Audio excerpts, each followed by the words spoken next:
recording going. I'd like to welcome everybody onto the I-29 Moo University Dairy webinar series. Our speaker today, who will be addressing how inflation is affecting our bottom line, is Dr. Chad Hart. He is an Iowa State University ag economic professor. He serves on the U.S. Policy and Insurance Analyst with Food and Agriculture Policy Research Institute. Has been around enough years that he has seen many farm bills. He's seen a lot of different things in our industry, and we always welcome him to be part of our programming. So I always say, Dr. Hart, the podium is yours. All right. Thank you, Fred. I appreciate it. All that basically said was that Fred was telling you I am old.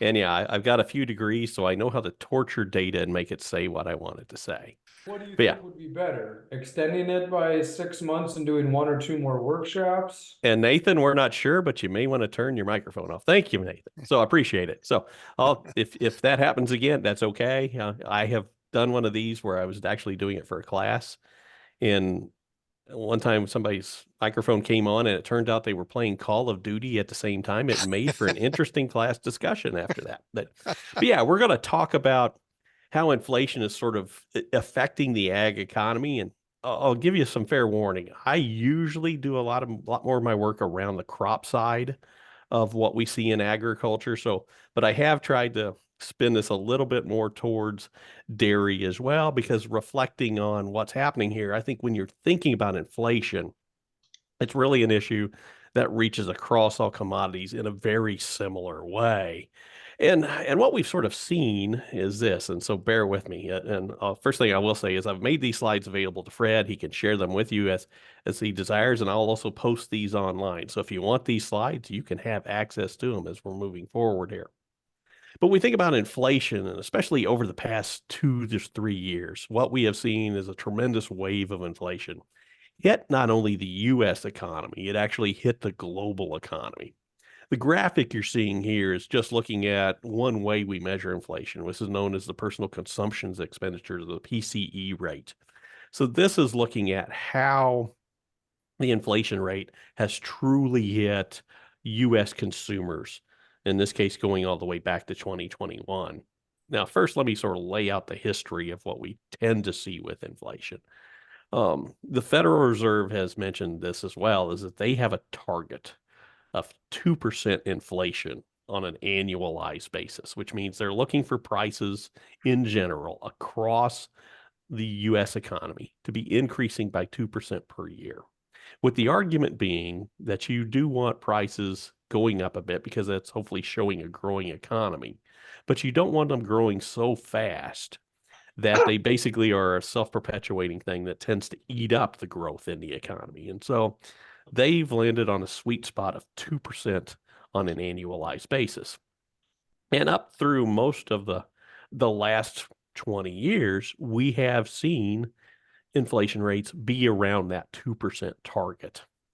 But now, in this case, coming out of COVID, and as you look here, what we really saw was sort of a post-COVID boom within the inflation rate. And it was driven by a number of factors. You can't just point to one thing creating this, but think of this as after COVID sort of wrapped the globe, we were all told to go home for a while, and then we reemerged. I would argue what happened was a combination of there was the federal governments across the globe, not just the U.S., that was providing funding, promoting, putting money into the economy to try to make sure that the economy was going to survive after COVID and continue to hopefully, stabilize the economy after COVID. You combine that with a bunch of personal consumption that had been sort of delayed because of the COVID shutdowns, now emerging back into the market, along with income growth, especially as we look out on the global perspective, not necessarily here within the U.S., but when we think about especially Southeast Asia, that combination, those three factors led to basically there being a lot of money searching for relatively few goods as we emerged in 2021 and 2022. Since there's a lot of money chasing a few goods, of course, prices went up. And as you look here, the idea is these are seasonally adjusted rates on an annualized basis. So think of it as each quarter they looked and said, if this keeps up for the entire year, here's what it means. And at the peak here, on the PCE at least side of it, they're showing inflation had got up to almost 8% on an annualized basis. And in fact, depending upon what commodities you look at or what inflation rate index you looked at, sometimes that soared north of 9%. So we did see incredible growth in inflation within a relatively short amount of time. Now, as this is occurring, there was some debate as to how do you bring that inflation back down again. And even within the Federal Reserve, there was this discussion of, okay, is it more of a temporary thing? Because some of this inflation was caused by shortages we were seeing in the supply chain. It wasn't that there was necessarily that much money chasing after some of these goods, but it's just that some of these goods we just couldn't get in the quantities that we had prior to COVID that drove up those prices. And that's a type of inflation that tends to disappear very quickly. Or was this inflation that was really driven by that extra money that was coursing through the economy? Well, to fix that extra money coursing through the economy, what the Federal Reserve has done, basically from 2022 till now, was to raise interest rates to pull some of that money back in. And that helps limit spending and, if you will, holds off the pressure that's building off of prices. And as you can see, since that peak in early 2022, we have seen our inflation rates trend down, but we're still north of the Federal Reserve's target of 2%. So we are still wrestling with inflation today. It is not gone, but the pressure is diminished from what it has been for the past couple of years. And a lot of that, like I say, has been linked to the interest rates that we've seen. Now, in this case, I'm showing you what's known as the federal funds rate. So when you think about interest rates, I want you to think that what the Federal Reserve controls is not interest rates writ large, but they control one key interest rate. And off that one, what you tend to see is a daisy chain effect of that tends to have an impact on other interest rates that end up in impacting our lives. The federal funds rate is literally the rate that banks charge each other to loan money to them. So this is not a rate that a farmer would pay. This is not a rate that a small business would pay. But this rate is linked to those other rates. I wanted to show you the long history here because when you look at interest rates today, I think a lot of people would say they're very high. And that's because when we think back over the past 15, 20 years, we've had very low interest rates, very, let's call it inexpensive money over that period of time. But if you take a longer look at history, the interest rates we're seeing today, I would argue were considered sort of normal as we went through the 70s, the 80s, even the 90s as we look out there. But the idea is interest rates is used, like I say, as a tool to help control inflation. And so we've seen the Federal Reserve raise interest rates quite severely over the last couple of years. It looks like that has had an impact on pulling inflation back down, but there's still a concern of it's not at that target level yet at 2%. And so that we'll likely continue to see interest rates remain a bit high as we go through at least the first half of 2024 in the hopes that the inflation rate continues to trend its way down. Now, what this has meant for agriculture is sort of, I'm going to argue, a twofold thing. We tend to see both positives and negatives from inflation coursing through the ag economy. And for the most part, I would argue what we found, and bear with me, I want to take you back here. When you think about the inflation rate, I'll point out that think about dairy pricing over the past couple of years. When did we see the peak in dairy pricing post-COVID? It was literally at the same time we saw the peak within the interest rate.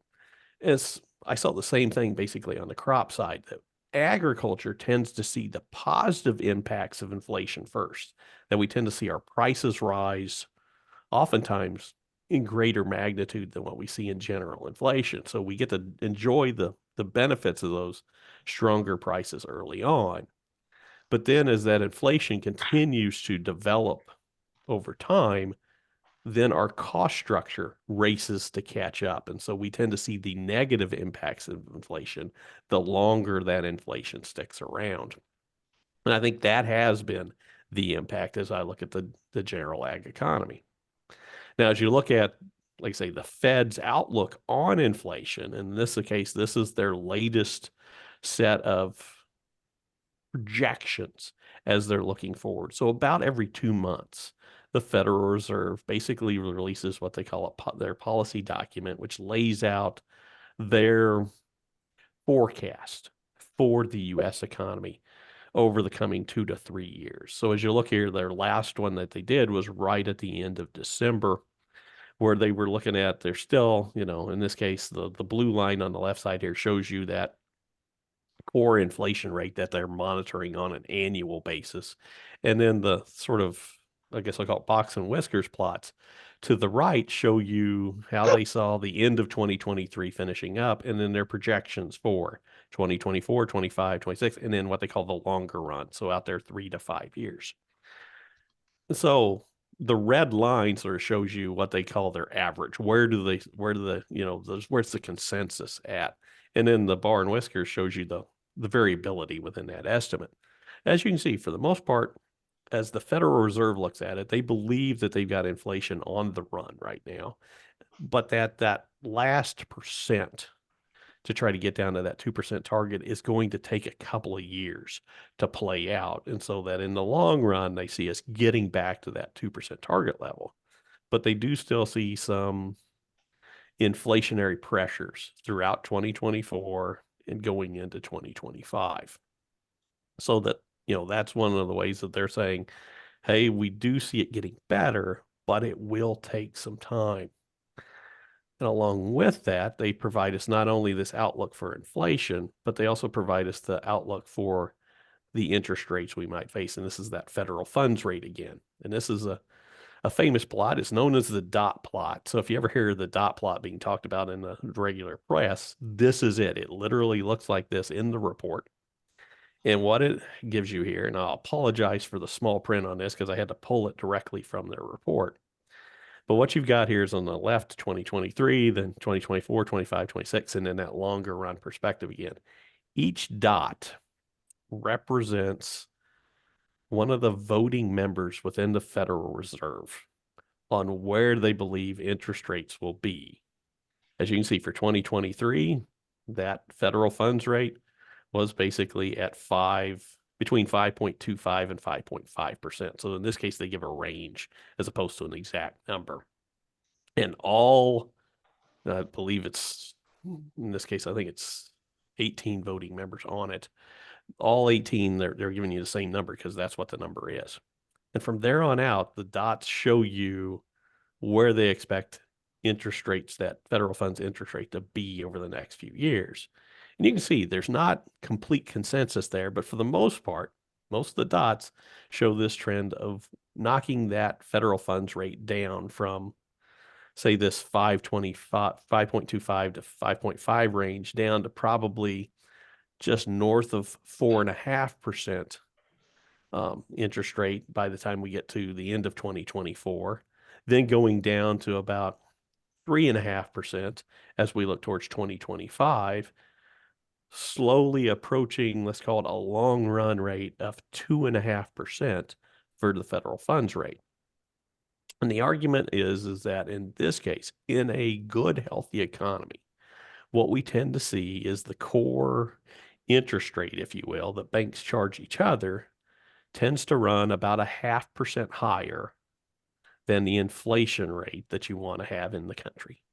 And so 2.5% federal funds rate is targeting that same 2% inflation rate as they look out there. So they're showing a fairly consistent viewpoint on the consensus, but you can also see that there's some disagreement there. As you look at the one dot that sort of is the outlier as we get out to 2025, 2026, there is some concern among the folks on the Federal Reserve that this last percent of inflation that we're trying to get rid of could be much stickier, if you will, that it's going to remain around a lot longer. And so that we would have to maintain higher interest rates for a longer period of time to get rid of that last bit of inflation. But that is the challenge. And it's one of these things, if you can think of the job of the Federal Reserve, they literally have two objectives. Those two objectives compete against each other. One of the objectives is the inflation rate, that they're always targeting 2%. So they want a low level of price growth consistently over time. At the same time, too, though, they're looking for full employment within the economy. But typically, if you have full employment, that's helping driving wage rates up, because the idea is if you're at full employment, it's hard to get that person for the next job. That tends to mean you need to increase the wage to capture that next person. Wage growth tends to be a key indicator of where inflation is going to go. And so the higher the wage growth, typically the higher inflation that we see. And so they're trying to balance these two sort of competing targets as they're looking forward here right now. In the case of the consensus, they believe, like I say, the consensus is that they think they've got the inflation problem taken care of, at least right now, and they've been able to maintain what looks to be full employment, because our unemployment rate has been consistently low over the past, well, a year to 18 months. So, but that's the challenge that the Federal Reserve have. Well, like I say, how does this inflation, like I say, translate to what we're seeing within the ag economy? So again, bear with me. Fair number of my examples are here on the crop side, but they do apply to dairy as well, because it's in general what we've seen is, like I say, throughout 2021, 2022, we enjoyed the higher prices that we saw within our ag markets. But over time, what that also did was, like I say, it created a situation where our cost structure was rising to catch up to those prices. Mainly because when you look at agriculture, and I'm going to argue this is true across the board, whether I'm talking crops or livestock, when we see profits within agriculture, what farmers do with those profits is we tend to reinvest them back into our agricultural production. Meaning that we tend to, if we're making money with dairy, we want to increase the herd size. We want to look at our technology and see if we can improve our productivity. On the crop side, we're looking to get more land. We're looking to lock in those inputs such as fertilizer and seed to help continue to maximize our production. Well, as we do that reinvestment is creating the inflationary pressure on our input cost. And as you look here, this is a case of looking at corn and soybeans here in Iowa. What we saw were fairly significant jumps in cost 2022 and 2023. This is what I talked about as the backside of that inflation. The big inflation bump had already, on the price side, had occurred in 2021 and 2022. Then the cost hit came after that, 2022 and 2023. And that's been consistent as I look across the entire ag economy. Now, the way to fight that inflation, though, is to see interest rates increase. And we have definitely seen those interest costs rise, especially again over the last couple of years, as the Federal Reserve raised those interest rates. This is again the example from the crop side, but here I'm looking at those same costs of production for corn and soybeans and saying, okay, if the farmer had to take an operating note to cover those costs, when we look back at 2019, 2020, 2021, we're talking about those charges on a per acre basis being around $10 an acre. So fairly manageable, especially in the case, the crops like corn and soybeans, where you're talking about potential revenues, $800 to $1,000 an acre. A $10 cost is a relatively small one.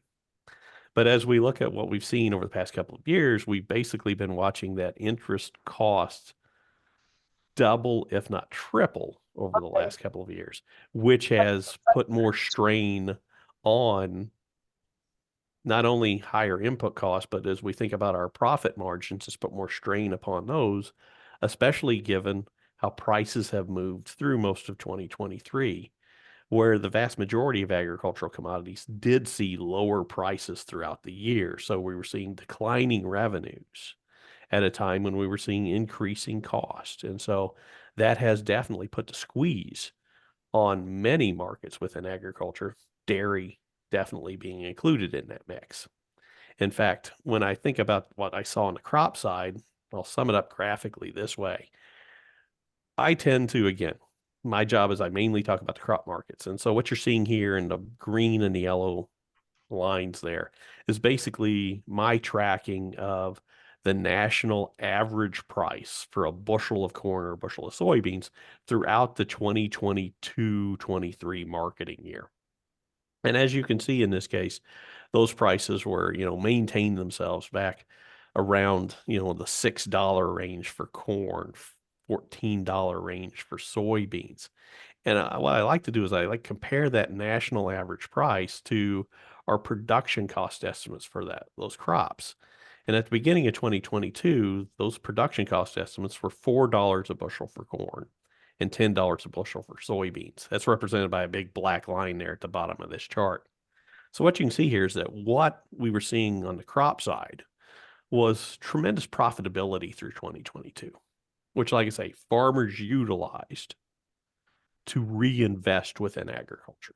And by reinvesting in agriculture, what it did was it helped put pressure to lower the green and yellow lines, but to raise the black line. And that's definitely what we have seen throughout the 2023 marketing year, which for the crops, we're right in the middle of right now. We have seen those prices come down fairly significantly, and we watched those costs increase from 4 and 10 to 5 and 12. So about a 20% increase in cost just within 1 year, definitely squeezing the margins. And in the case of corn, sending it into negative territory for a while. And when I think about what's been happening within the dairy industry, I would argue we've seen that same sort of swing, but probably to even more of an extreme. This is looking at USDA's estimates of Iowa milk prices basically since the beginning of 2021. And I would argue what we see here is, like I say, both the good and the bad side of inflation for the dairy market. We saw definitely strong increases in pricing, especially in the late part of 2021, going into mid 2022. So again, we saw the positive benefits of inflation early on as the inflation was really starting to ramp up. But as things continued, we watched our prices then sink from those high levels, but our cost structure has continued to go up. And so now, as I look here, what we went through in 2023, I would argue it was sort of like what I saw in corn, but with deeper losses being locked in because the cost inflation pressure is now much greater than what we saw on the price gains, or those price gains have dissipated over time, where the cost inflation has not yet and will take a longer time to dissipate here. Now, I want to point out there's another thing that helped drive this that was beyond just inflation. And it goes back to part of the reason, like I say, this inflation was not just a U.S. issue. It was more of a global issue as well. Because I would argue another big thing that helped drive sort of the swing we've seen within our markets has to do with what's been happening within the global market space. It's linked to exports as well. This is a graphic looking at USDA's estimates of dairy exports, in this case, the value of dairy exports over the past few years, but also has projections here as we go through the rest of fiscal year 2024 here. And what you can see here is that those exports were building up 2020, 2021, reaching a peak in 2022. So as we were seeing the height in those prices, that's where we were also seeing the height in the demand from the rest of the world for U.S. dairy.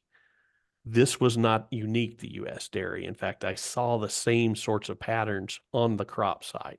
In fact, what's fascinating to me on the crop side is we set records in terms of the number of bushels being shipped. Basically, it would line up in fiscal year 2021, but we saw the record in terms of value of the crops in the same year we saw it with dairy. 2022 was the peak in terms of the value of dollars coming into the U.S. ag economy from exports. Now, the challenge, though, is as those high prices were maintained for a while, they do tend to reduce or erode that international demand. And that's exactly what we have seen occur here. And again, dairy's not unusual in this case. In fact, vast majority of commodities have seen this same pattern where exports have dropped off for the past couple of years now since we got through 2022. Those lower levels of demand have led to some of the pullback and some of the dramatic pullback we've seen in prices. But that's not to say that someone else is necessarily gaining from us as well here. In fact, as you think about the issues that U.S. dairies have been facing, I'm going to argue we're seeing some similar things as we look across the global scale of dairy here. Now, this is looking at the latest production estimates that USDA has for the major exporters of dairy products throughout the globe. And I bring them up here just to show that what we have seen is that, for the most part, as we look at changes within the structure of the global dairy market, we're not seeing necessarily a lot of growth anywhere around the world. In fact, if anything, where we've seen the biggest amount of growth has been here in the US. Whereas we look at our competition, whether it be the European Union or in Oceania, we're not seeing additional production coming online that has been eroding demand for our products here. In fact, I would argue they've been seeing the same sorts of patterns within their markets and facing the same sorts of challenges. In fact, I was fascinated with this graphic that I happened to pull out the latest dairy report that comes out of the USDA's Foreign Ag Service. And this is looking at the situation for New Zealand's dairies. In this case, what you're seeing here in the gold line, that's off the left-hand axis. That's just showing the value of loans outstanding for dairy farming in New Zealand. And then I guess I'll call it the light bluish line there. That is showing you the official cash rate interest rate that's being charged on loans there for New Zealand dairies. And by God, that looks an awful lot like the interest rate changes we have seen here within the U.S. So again, the pressures we're seeing here, they are of the type that this is not a U.S. phenomena only. This is a global story that has been having global implications here as we look, and it makes it challenging as we look forward because it's not a matter of, okay, New Zealand was out competing us for a while here. No, it's like they were going through the same challenges. And I think a lot of it has to do with we're adjusting to this higher cost environment at a time when we're also scrambling around trying to figure out what consumers are really looking for, especially as we look at the dairy industry. This is a graphic that I put together. Actually, I use in my agricultural marketing class here at Iowa State University to look at the vast changes we've seen within the dairy industry over the past, in this case, I guess it'd be nearly 50 years. And it's trying to keep up with what are consumers looking for when they look at the dairy industry. In this case, what you see here is a lot of the lines with basically the circles on them. Those are the lines go off the left-hand axis. I'm measuring pounds on both sides here, but you can think of the blue line that's trending down sort of from northwest to southeast in this chart. That's looking at fluid milk consumption here within the U.S. That goes off the right-hand axis. Everything else goes off the left-hand. And what we have continued to see is this long-run trend of less and less of our demand is tied to fluid milk consumption.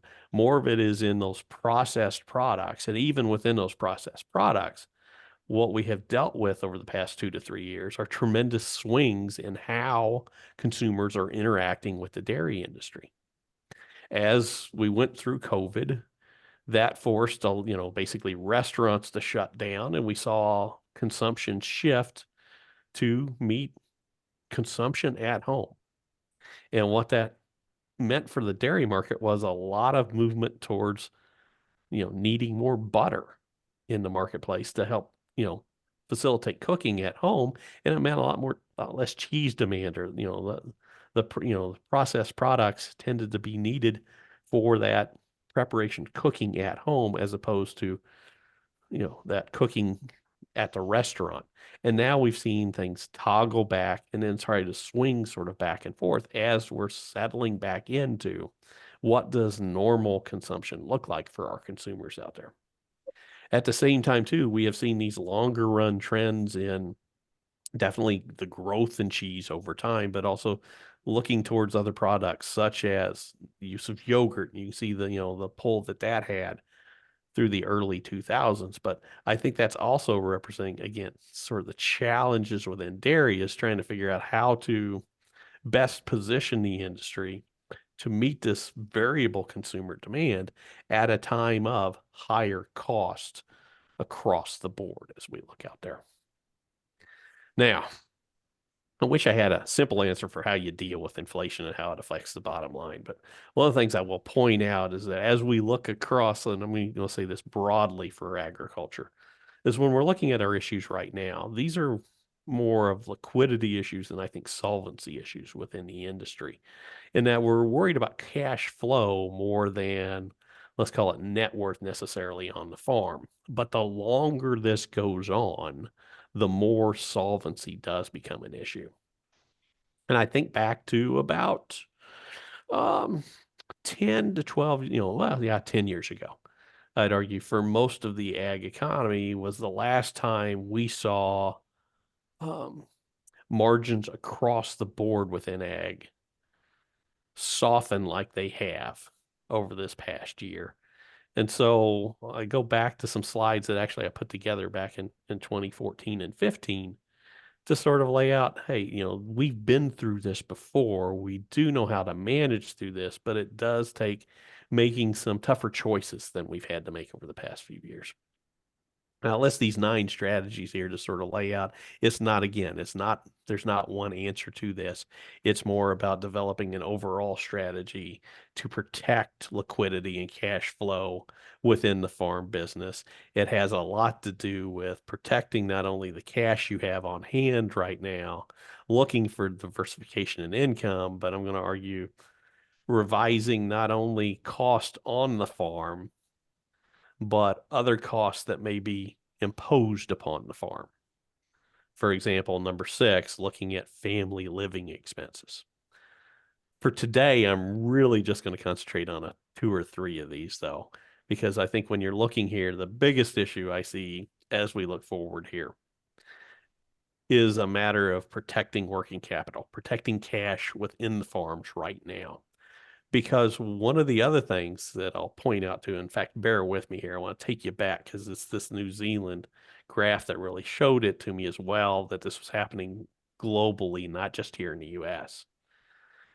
Is another thing that we saw throughout 2020, 2021, early 2022, is that we saw a lot of the ag industry use some of that profitability that they gained to pay down some debt. We have reduced let's call it the overall debt load that we have seen within ag compared to where we were pre-COVID. But as we've gone through here in 2023, we've started to see that debt load start to build back up again. But what that also means is that we've burned some of the cash that we used to have already paying down that debt. So we may have left ourselves in a weaker cash position going into this most recent downturn. And so it's sort of a matter of thinking about how can you protect and preserve that cash. Looking at your expenses, for example, again, I look at crops a lot, and you may see the same issues with some of the dairies as far as you may be growing some feed, you may have some lands that are in crop production, looking at that share of rented land, looking at the scale of your fixed and variable cost over there and how you can manage those, protecting revenue while trying to reduce costs. And then also managing taxes. And I know that in this case, farmers and ranchers do tend to make a lot of decisions based upon trying to manage their taxes. But I would say it's even more critical as we look today because of the constrained environment we're seeing within our profit margins. I'm also talking about, if at all, just avoiding cash shortages altogether. Because one of the things in talking with lenders over the past year that they've mentioned to me is that they're seeing more asset rich but cash poor farming situations, which means it becomes more difficult to have that plan. And in this case, you'll notice that I talk about point 2 here, securing operating loan, emergency loan terms. Lenders want to have a plan B. How are we going to deal with this if it continues to be a tight market as we look out there? And having that plan going forward that they can feel comfortable that they're providing appropriate funding at the same time too, knowing that hopefully that they're moving your farm business forward in terms of where you're trying to get your farm business to be. And then, like I say, securing that repayment capacity. And that may be showing up in terms of locking down an interest rate if we're worried about them going even higher, taking advantage of extending those repayment scheduling and opportunities there. But a lot of this comes down to, I'd say, communication. A lot of this in dealing with inflation, it's not just the dairy industry that's facing this. It's not just the agricultural industries that are facing this. Like I say, the lending community is seeing this across the board because this inflationary pressure has hit all sectors and it has raised the cost for all sectors. But what we're also looking for here is, okay, plans to work within this environment because, like I say, we've been here before. We have faced challenges like this before. But it does take some belt tightening and communication to let people know this is why I'm doing this and this is what it means for my business and my bottom line. One of the biggest areas where we've seen it most, and I think this again affects across all of agriculture, is it's showing up in our land values as we look out there. Now, in this case, this is a graphic that comes from our latest land value survey that came out middle of last month. And just like I mentioned that we had this bull run in pricing that's sort of fallen off now, we have seen that same sort of bull run develop in our ag land markets. And in fact, when you look at this long stretch of time here, because this graphic goes all the way back to the 1940s, you can see that we've had, well, we could talk about 3 big bull runs in our ag land values back through the 70s into the early 1980s. What we saw about 10 to 15 years ago, and then what we're experiencing right now. What is, I'd say, changing about the agricultural system as we move forward over time is that we tend to see greater impacts on our land values on upswings than we now see on downswings. Case in point, I'll frame it this way.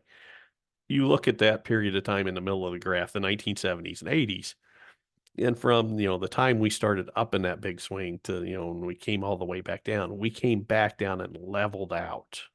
So basically the upswing and downswing, same size over a long period of time.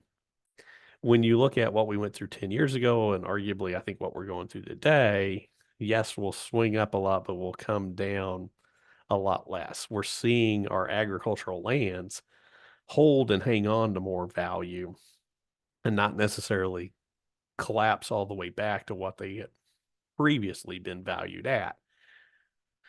This is being driven by several things, including inflation, because you can think of inflation, what it tends to do is it tends to make agricultural investments, and especially agricultural land investments, very attractive because ag land does tend to move positively with inflation, and it tends to gain at a faster rate than inflation does historically. So you may have heard that land is, sort of a natural hedge against inflation. That's what it is based upon. And as we look at the past few years here, a couple of years especially, we have seen tremendous growth in our ag land values, early on, I would argue, driven by the strong revenues, strong incomes we were seeing across a lot of agriculture, but then fed in the end by the inflation spell as we saw as well. And now that we have seen that inflation rate come down, though, through higher interest rates, normally higher interest rates would push land values down, but it's still competing against the increased values that people have seen over the past few years. So as we look at our overall land market right now, I would argue it's sort of plateauing. We've come up significantly. We're now leveling off. We may see some pullback over the next couple of years, but it'd be relatively small. And that agriculture is going to hold on to a lot of the value it gained, especially on the land side over the past several years. Now, looking at that though, what that also translates to in that higher land values translate into higher cash rents as we look out there. And so we've seen those rise up as well over the past couple of years. And our best guess right now for 2024 is again, they're sort of plateauing as we look out there now.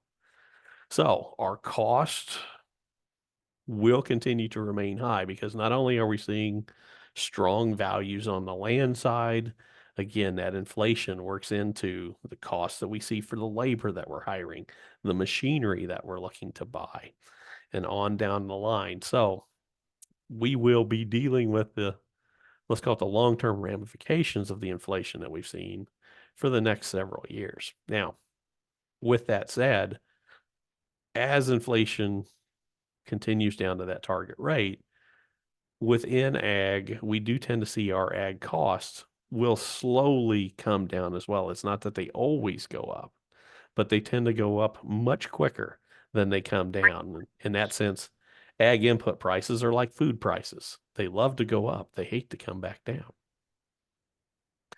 But I'll point this out as well. While we're worried about inflation, we're worried about the concerns, I would say, in general, farmers are still optimistic as they look forward within agriculture. This is from Purdue University. They do a monthly survey, basically surveying farmers across the nation about a variety of issues. But one of the questions they always ask about is the outlook for agricultural land values.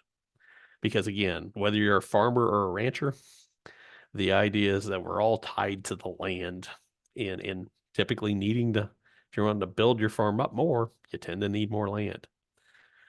In this case, I guess I'll call them light blue bars. That's showing you the percentage of respondents that expect higher farmland values as we look forward over the next year.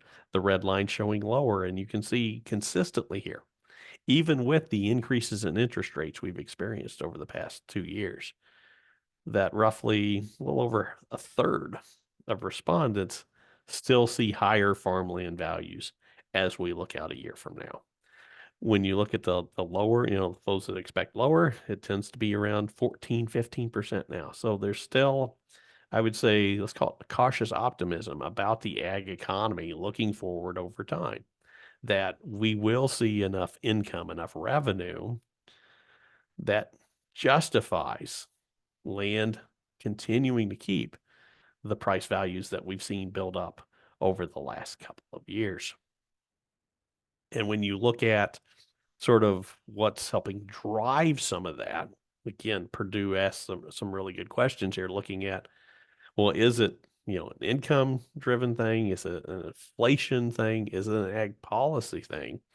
In this case, the numbers being laid out here, that's showing you the interest rate percentage that was listed by respondents here. You can see about a quarter of respondents consistently are pointing to what's happening with inflation rates as shaping what's happening with farmland. But I want to point out the second strongest thing there is the idea of alternative investments as well.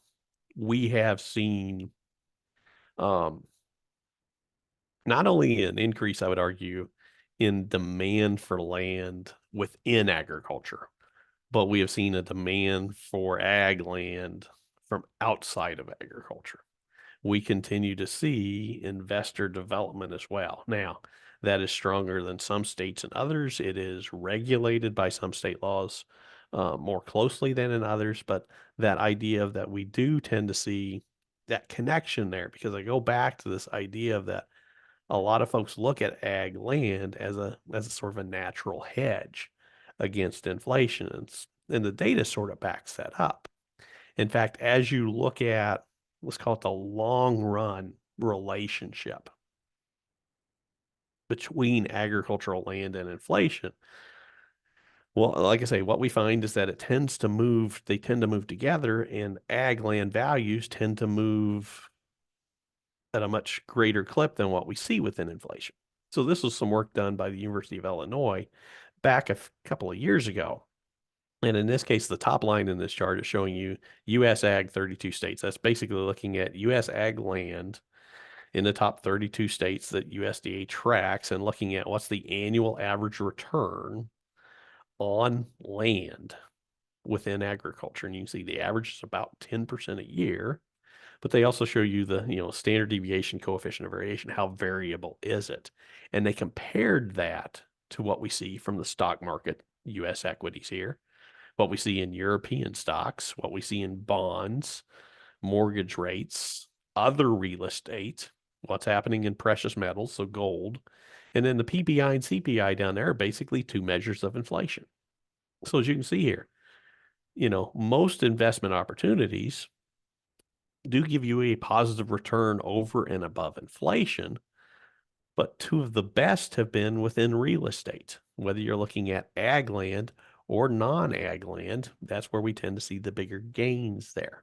But not only do we tend to see bigger gains through real estate, what they also did look at as well was what's the connection, or how well do these pieces move together with inflation? So they looked at ag land values. They tend to move opposite of what we see within the stock market. So in this case, the rolling correlation here between equity stocks and what we see in ag land, it's a negative 27, 28%. So that tends to mean as ag land goes up, stocks tend to move down and vice versa. But if we look at things like gold or the inflation rate, CPI or PPI, we tend to see a positive relationship between the two. So again, what's this mean for those investors? This means that, okay, if I buy ag land, I'm buying something that diversifies my portfolio, because we think of most investors as being in the stock market. So they're buying something that tends to move opposite of stocks, tends to move with inflation, but tends to bring a better return than the inflation rate. So that this is a what we call a good, healthy strategy to diversify a financial portfolio. And that's why we're seeing that investment pressure pick up here as well. And so as you think about inflation, I would say those are the aspects that, I'm looking at as we look out here. And as we continue to go forward, I come back to this chart again, because I think it does tell the story of where I would say where we think we're going. And I'm going to argue it's sort of cautiously optimistic within our agricultural economy, that we've experienced some good times recently. We followed it up with a period of hardship here, and we're trying to return, I would argue, sort of back to normal. Just as the Federal Reserve is trying to say they're trying to move, and bear with me, I'll just flip us all the way back up here. They're saying we've been through a period of high inflation. We're adjusting back down to normal. You've heard the description sometime in the media about trying to get the economy into what they call a soft landing, which is this idea of bringing inflation under control without putting the economy into recession. I think what we're seeing on the ag side as well is that same sort of thing. We're trying to pull off a soft landing, where we've gone through a period of pretty strong pricing within the industry, that we've dipped down, but now we're trying to level it off more quickly than we usually do within an ag economic cycle. Well, with that, I may have been a little quick, but hopefully not too quick. I will stop my sharing, kick us back out here, and see if there were any questions, comments, or tomatoes for me about that discussion. Thank you very much, Dr. Hart. Those folks who are with us, if they want to go ahead and unmute and ask the question personally, they can, or they can open up that chat box and type in a question, and we'll try to get to it. For those of you who didn't catch it early on, I have the slide set there in the chat box you can open. And then we have the evaluation. If you would take this short 4-question evaluation, that'll help us make better programs. And then give us about a week or 10 days, and this program will be archived there at the I-29MU website.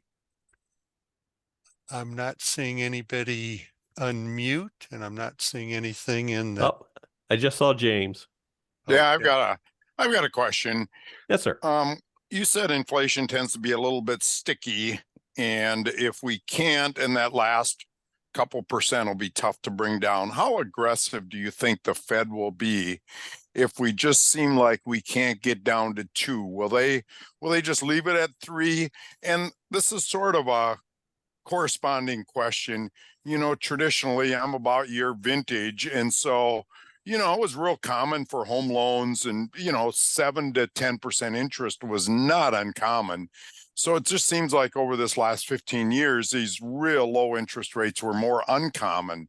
Where do you see, looking out over 10 years, are we gonna return to that 2 or 3% interest rates, or is this sort of 5 to 6 to 7% a little bit more normal?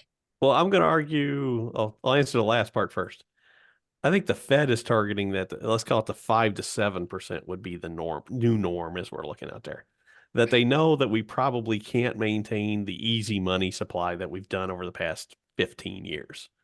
But they also don't expect to say, let's call it that historical normal of 7 to 9 being out there for, home loans and things like that. That's probably a little rich for us as we look out there. Now, how aggressive will the Fed be to get down to that 2%? All the signals have been that they will remain fairly steadfast, and 2% is the target, and that's where we're going to go. And their argument here is that what they're trying to avoid is sort of the situation that we had coming out of, through the 80s. If you think about that period of time that I mentioned there, that was a bout of incredible inflation, and we saw incredibly high interest rates because of it in the 80s. To try to knock that down, well, the reason we had to have such strong interest rates at the time, and they make the ones we're seeing today, they pale in comparison to what was being charged back then, is because we had persistent inflation throughout the 70s, that it became incredibly difficult to take that inflation out because it had been persistent for so long. And in fact, one of the things the Federal Reserve Chairman Powell has stated over the past few months is that he was worried that if we do stick here at, say, the 3 to 4% range, that if people become accustomed to that, it makes it even harder to get that inflation rate to go further down. Because part of what you're fighting is people's expectations about prices as they look forward. If you expect 4% inflation over time, you make financial decisions thinking that's going to happen.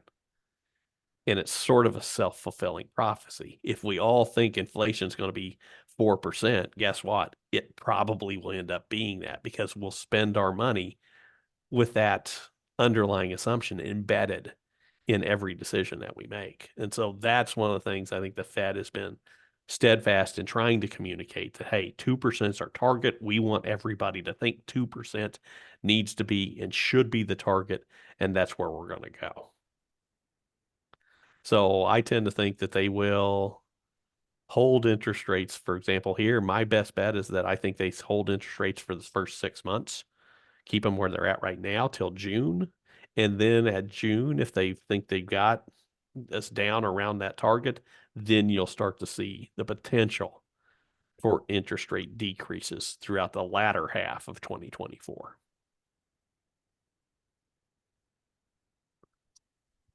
Okay, Yeah. I've got. Go ahead, Go ahead. Fred. I've got a question. You'd mentioned just a little about exports, but you didn't comment on the price of the dollar. And so what are you looking at in world economics, that concerns you or excites you? Well, I'll put it this way. I did include the dollar for a very specific reason. It's not playing that big an issue right now within our markets. Typically, when we think about the dollar, we always think, okay, a strong dollar means weaker export potential, and a weaker dollar tends to mean stronger export potential. Well, if we look over what we've experienced over the past few years, when the dollar was getting at its strongest is when we actually saw our strongest exports. And the dollar's been weakening, especially as of the last 9 months. And yet we haven't necessarily picked up that export pace. And so the relationship right now, I won't say it's broken, but it's out of whack right now. And in fact, one of the more curious things that's going on right now is that we are seeing concerns about the global economy and dealing with this global inflation problem. In the US as seen as sort of the strongest economy as we look around the globe. And normally that would mean strengthening of our currency, of our dollar. Yet we're not necessarily seeing that currency push that we would normally get with global economic concerns. So it's a little bit disconnected right now. So that's why I say I don't include it because it's not having the normal relationship that we're used to seeing. I guess from the dairy side, the strength of the peso has really seen Mexico. They've always been our biggest export partner, but they're buying a different mix and more of everything. And do you see that in the next growing season, in the next year for dairy, kind of more the same? I do see more of the same that, and it's not just dairy where we're experiencing this. I have seen the same thing, for example, in the corn market. Mexico has always been a strong market for us in those commodities, but they've taken a next step as you look there. And so I do see that continuing because here's a case where normally concerns about the global economy, the peso would be weakening. That's not what we have seen. And it's actually played in our favor in terms of our export outlook as we're looking there. The challenge has been we don't have enough Mexicos out there. I know in the case of corn, Mexico, does a world of wonders for us when we look at those export potential. Soybeans, they have an impact, but it's much smaller. I have to look at China there. And so it also really depends upon the commodities sort of mix of customers that are out there, because what we're seeing on the currency front is it's a mixed bag. The dollar has been strengthening versus some, weakening versus others. It depends on whether you're looking at it from are they a competitor or are they a customer? And oftentimes they're both. So that's why when you get to talking about the value of the dollar, it's a very sort of, I call it an amorphous discussion because you really need to talk about the dollar versus the peso, the dollar versus the real, because that specifically does have a bigger impact. But the overall value of the dollar, you're averaging all these relationships together. And like I say, right now, they're all pointing in different directions.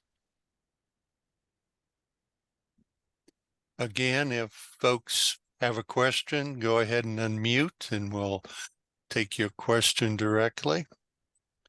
Give it a second here. And I know I didn't cover everything because I'm not that good of a speaker. Chad, I've got a question, another one. Yes, sir. There's still some rumblings among some economists about that we're not going to be able to do the soft landing. We're Right. maybe looking at some recession going in. Do you see any signs? I mean, you're experienced in this area.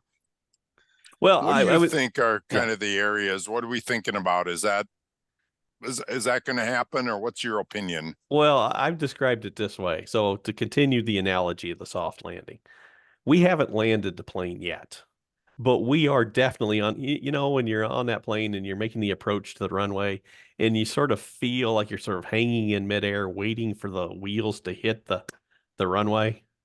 That's where we are right now. So we're close to sticking this soft landing, but we're not there yet. We haven't landed the plane. Can bad things still happen? The answer is yeah, they still can. There are lots of concerns as we look out there. And I'd say the biggest are twofold. One, that, that this last percent of inflation that we're fighting here is going to be incredibly hard to get rid of, meaning that the Fed has to keep interest rates at this elevated level for longer. And the longer that they do that, the more likely that we do fall back into a recession. The biggest signal that we're all watching to see if that's going to occur, I'm going to argue, is in job growth. Because typically, if you're sinking into a recession, that means that industries aren't seeing growth. They're not looking to build up, which means they're not adding jobs, they're cutting jobs.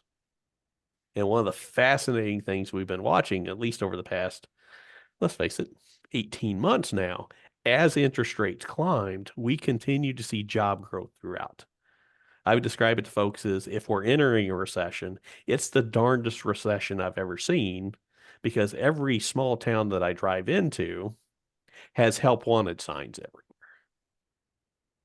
Those help wanted signs are gone during recessions. Instead of help wanted signs, you just see business closing signs. Help wanted signs are an indication of still a growing economy. And I think that's the big deal here. So I am watching that job growth rate and see, as long as we continue to see that, that tells me businesses are still growing.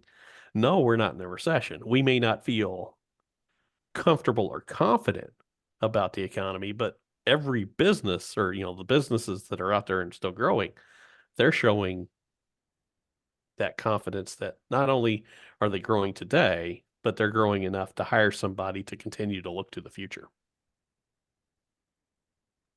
So yeah, I think, like I say, it's still an open question. In fact, I'll go back to that dot plot. You notice that one person that was the outlier? No, that's a person who would say, that last bit's going to be tough, and that we may not stick the soft landing, and we may see a recession. And they would argue that recession is necessary to get inflation where we need it to be. You had used the Fred graph, Mm-hmm.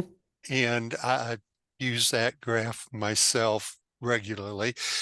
Those gray bars, they tend to be the predictor of recession, if I'm interpreting it right. They're not predictors, but they are indicators of when a recession has been called for. So here's the graph just to make sure. So when you look here, these gray bars in the background show the periods of time we've had recessions in the past. And so you'll notice there's a really thin line at 2020.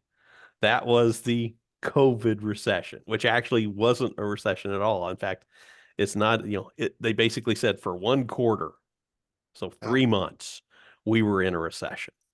The last real big recession we saw was the Great Recession of 2008, 2009, which is the next one. And then you can see we had a little one around 2001, 2002. We had one back in 91, 92. And then the one that I remember the most, and I'm sure James does as well, because there was a series, as you look at the 70s into the early 1980s, there were 4 recessions basically within a 13-year period. That's when the economy truly struggled with not only inflation, but persistent inflation for over a decade. So you note that those all follow spikes. Mm-hmm. So look right to the right of our chart. Obviously, it's starting to look like a spike. Does that give you concern that maybe a recession is more possible? Like I say, it's more possible, but not necessarily, because I'll go back. If you look at, let's say, the run up 93 to 95, you see interest rates going up, but we don't see when they start to come back down again, you're not in a recession there. It's not always the case that it has to be, but more than likely, and in this case, I'll argue, is especially as you look at why the spike and then the recession tends to follow, is that we tend to have to hit inflation really hard with those higher interest rates. The minute those higher interest rates come on, they tend to trigger job reductions and job losses. And that's what creates the spiral into a recession. And that is, like I say, sort of what's missing as we look at the recipe today. We've had the interest rate increases, but we haven't seen what usually results from that, which is the job loss. And that's what the big difference is. And that's why there's been that discussion about a soft landing. Okay, if somebody else has a question, I've got one more that I will pose. You had a chart there where we looked at the different dairy producing or dairy exporters, and basically they were pretty flat with the exception of the United States. Is that the weather influence? You know, New Zealand, Australia, UK, is that what we were seeing? Or are you concerned with this weather influence? Well, I don't think it's a weather influence when I look at this table necessarily, because you could argue, okay, here in the U.S., we've been dealing with drought problems for the last 3 to 4 years. I know, given the El Nino and the La Nina swings here, Oceania, I know Australia and New Zealand does have impacts from that as well. They've been having issues in Europe, but it's not necessarily consistent across the board. I would say each and every one of these countries has had some weather issues over the past couple of years. But I don't also think that those weather issues have been the driving factor in explaining what we're seeing here. I think it's more a matter of, in this case, we did see some strong buildup in dairy production prior to. So as you look here, what I've got in the way here, my first column there's 2022. So I think if I were to extend this back to 2020, 2021, we would have seen growth across the board for the most part here. But now that growth has definitely slowed down. And I think the idea is what this is showing is not only U.S. dairy sort of geared down a bit as prices dropped, everybody did. And again, so it's pointing out this is not just a U.S. issue in dairy. This is a global thing that's going on, that we weren't seeing anybody really ramp up production over the last couple of years. And so it wasn't that they're stealing market share from us or we're stealing it from them. It's that, no, we saw global demand probably pull back here a bit as it faced those inflationary pressures. And it was felt across the entire global industry. Very good. As I can't see if we have anyone else who has a question. Not seeing Jim, anything else in the chat. Jim or Jan, either one of you want to field a question? If not, thank you again, Dr. Hart, for the presentation. A lot of information here. We appreciate. Give us about a week and we'll have this up on our website, the I-29MUU website. Again, thank you folks for attending. We'll look forward to having you next month.